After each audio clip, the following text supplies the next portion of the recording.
Hey, church family, welcome back to Seed Stories. We're glad you're joining in with us today, and we are so excited again to have an opportunity to sit down and talk about our seed statement, which includes sharing the gospel, extending an invitation, embracing new relationships, and doing the work together. And so today we have another opportunity to sit down with Ashley Bigham today, and we are so glad to have her as our guest. And so we're going to just jump right in, as we always do, into the conversation. And so Ashley, I just want to thank you for being with us today on our Seed Stories podcast.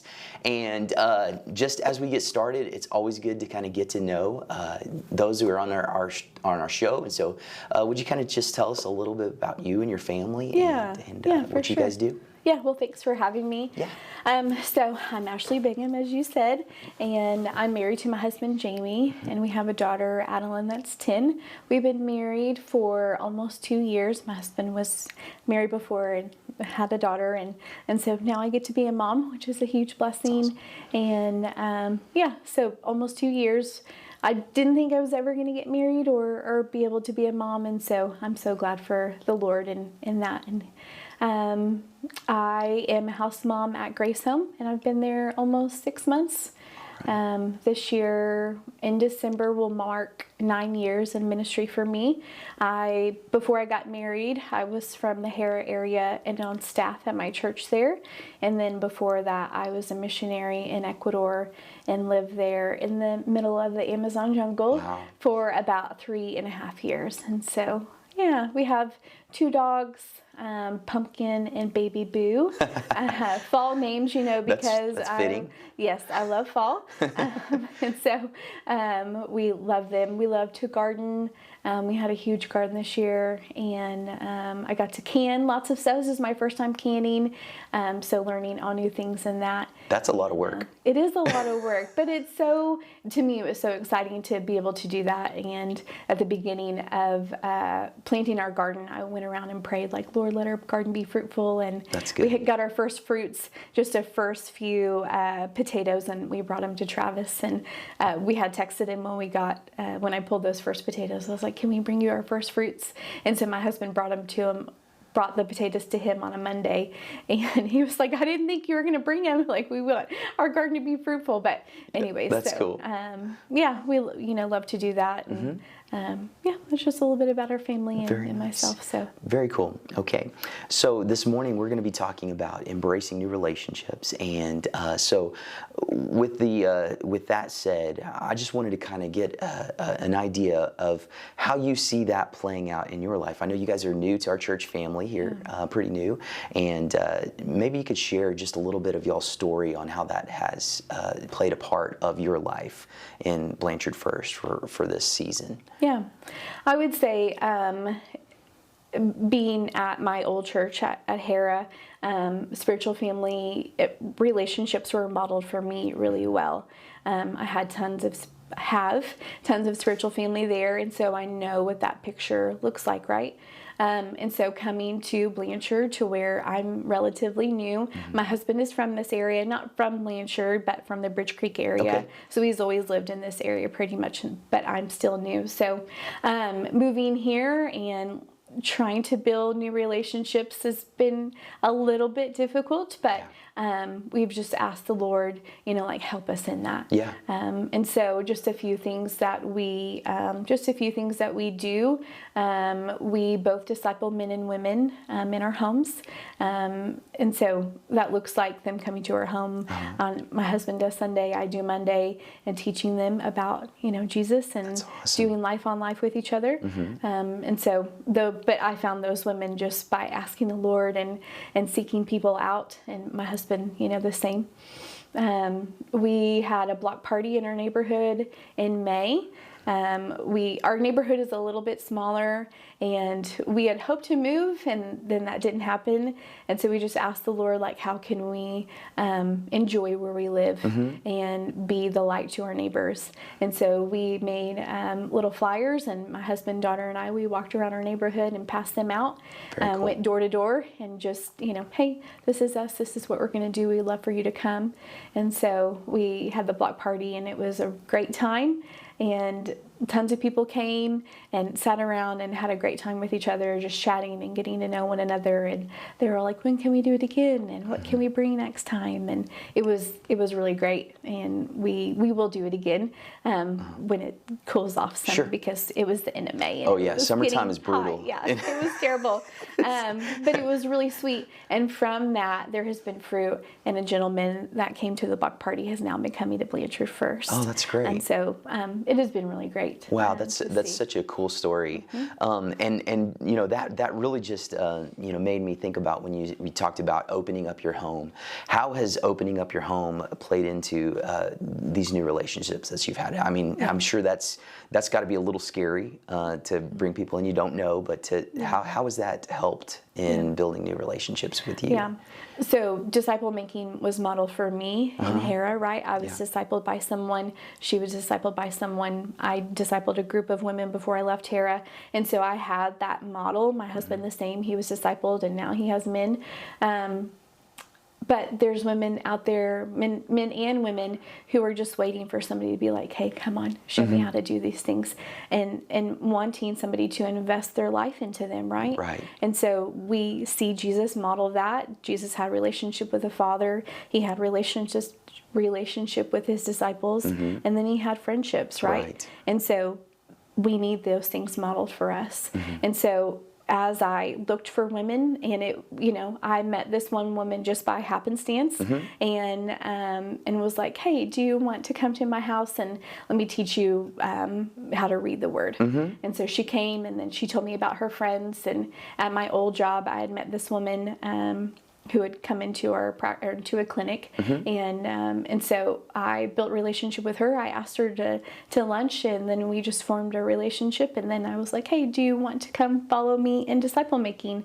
And so, and my husband did the same thing. But putting yourself out there and inviting people to lunch and to just form that relationship. And then, we asked the Lord specifically to send us men and women who would be reliable in that, 2 Timothy 2:2, invest in reliable men and women who will invest in reliable men and women. And so that's what we're doing. That's great. And so, we do life on life with them and build that relationship. And it's, relationships that will last and that are built on Christ and his foundation. And so, and as we build those things, we hope that they will go on to and do that for other men and women. Right. So.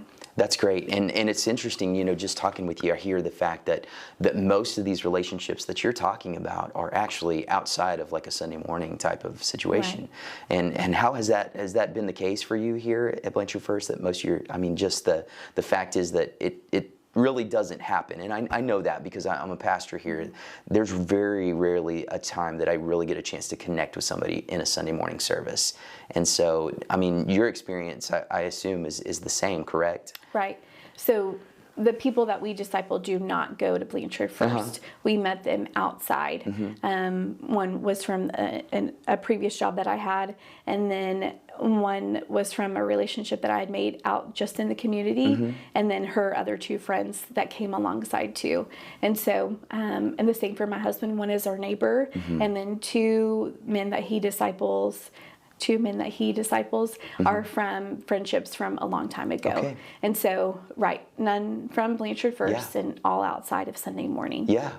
That to me, I just think about how, I think that sometimes we think that we can walk into a service and that in that moment we're going to just find those relationships and it's just going to be ready-made and things just happen like that. But just for hearing what you've said, I can see the fact that it takes an investment outside of just being present. I think being willing, like you said, being willing to just start a conversation with somebody, but being intentional about that. Right. And that seems to be, from what I hear from you and your husband, that's what you're trying to do. And so it's intentionally living your life with an idea that my main goal is to have relationships for God's glory. Right. Not just for the relationship for myself, right? And so that really changes the motive and really kind of gives us a clear picture of why we have relationships in the first place, right? And I think that just hearing you say that, just, the light bulb clicked. It's like, hey, that's why we do that. Well, That's really awesome. So I know you talked about a little bit of maybe some difficulties coming in and building relationships. Maybe you can kind of give me some ideas of what have been some hurdles that you guys have had to overcome with your experience here at Blanchard First, because we know it's not always easy to come in and just find relationships. Right. I would say at first it was a little difficult, and we've been here about a year, and I would still say that it's been just a little bit challenging to build those relationships inside Blanchard First. So, we asked the Lord what He would have us to do, and so we've started serving. We both serve in youth. I teach 6th and 7th grade girls, and my husband teaches 11th and 12th grade boys, I think.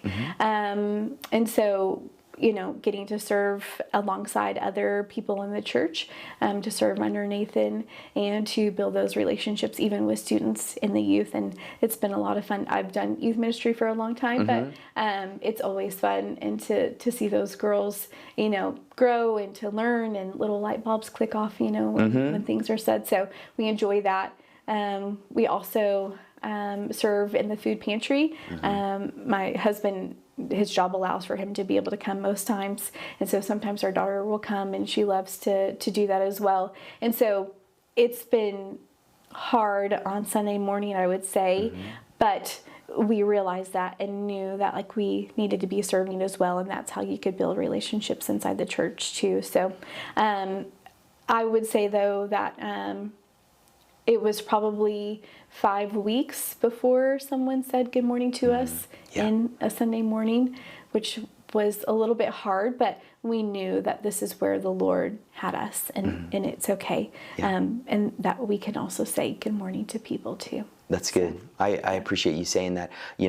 That's one of the things that I think as a church we find that right now in our life we're trying to figure out how to be that type of welcoming church. I think we have a heart to be, but that doesn't always play out sometimes. And so we know that there are people that come in every Sunday. We have visitors coming in, and our heart is that we would embrace whoever comes, with open arms. Right.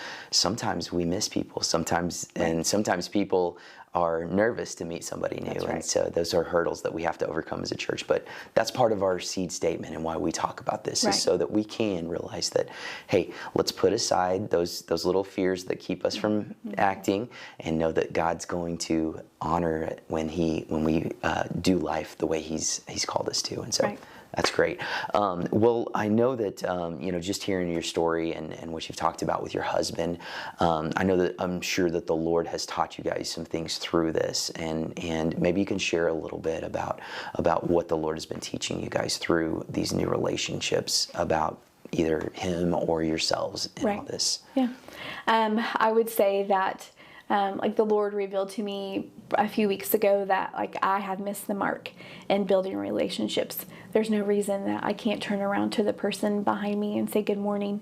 And so from that, when the Lord kindly revealed that to me, that I've missed the mark, I have been making a point to at least introduce myself to two new people. They might not be new to the church, and what I found, they're not new to the church, but they're new to me. Right. And so there's no reason that I can't turn around to someone or go up to someone and say, hi, my name's Ashley. How long have you been going here? Yeah. And, trying to find something, to start that conversation, oh, your dress is so pretty. Yeah. Or I see, whatever, just something that I can grab onto to start that conversation. So, and my husband does the same. He's more outgoing, I would say, than I am. If I know you, then I'm fine. Yeah. But it's that hurdle of getting over it and the awkwardness. But it's okay, because people are desired to do that too, and maybe it's just a little bit harder for them. But we're made in the image of Christ, right? Yes. And He had that, and we do too. It might be further down in there, but it's in us as well. Absolutely. And so I would say that I know that I've missed the mark in that. And so like I said, trying to meet at least 2 new people. I'm reminded of the word where it says in Psalm 68:6, the Lord places the lonely in families and sets the captives free, but the rebellious live in a scorched land. But the first part of that, the Lord places the lonely in families. I was like that before I came to know Christ, and through my old church, I was placed in a family, and so I know that it's possible. Right. I know that there's people that are coming into these doors that desire that as well. And if we don't say anything to them when they first come in, there might be a chance that they might not come back. That's true. And we need to model, as much as we can, model Christ to them and embracing them and welcoming them, right? Because we know that that's how Jesus was as well. That's so good. Yeah. I love the way you put that, because that's the standard that he set for us when he welcomed us in. We didn't deserve it. That's right. But he welcomes us in with open arms. Yeah, that's Wow, right. such a good word. Well, I definitely appreciate that. I really do also appreciate the fact that you came down and had a moment to sit down and chat with us. And thankful that you and your husband are a part of our church family. My daughter gets to enjoy your class, and so looking forward to many more conversations with y'all about just living life together. And so thank you so much, and thank you for your time, and thank you for joining us today on Seed Stories. And we can't wait to share the next one with you. In 2 weeks, we'll have another episode ready for you, and the last one is Do the Work Together. So we're going to have a lot to talk about. Hope that you've been encouraged. Hope that the Lord allows you to have more conversations with others and embracing new relationships, and hope that this is just a springboard for you. You guys have a great day. Great chatting with you today.